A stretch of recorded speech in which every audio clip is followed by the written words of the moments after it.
In this video, we will demonstrate how to depin an AMP multi-lock connector. If you see here, we have a wire with a AMP connector at the end. And what we've done is we've connected it to our connector here.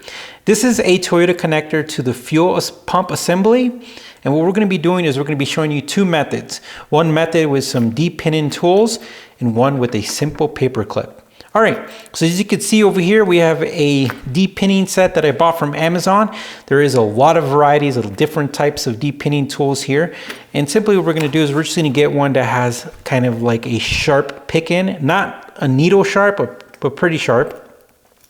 And essentially what we're gonna do is when you're looking inside the pin, and we're gonna try to get as close as possible, what best way to describe it is the flat side that doesn't have where the pin doesn't go. So on the flat side, you're gonna go ahead and stick your tool in here. And what you're gonna do is you're gonna be writing on that surface.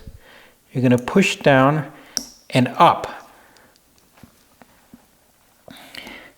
And then at the same time, you're gonna pull out and it comes out. Okay, with the paper clip, it's gonna be a little bit more difficult.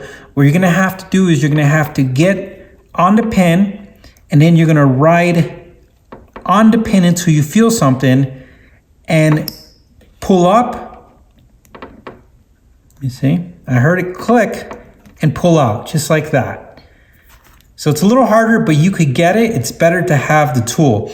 So let's go ahead and show you one more time how to do it with both pins inside it with the tool and see how quick it is. So we have the tool. I'm gonna push in, pins out. I'm gonna push this one in as well and push out. And that is how you depin a AMP connector.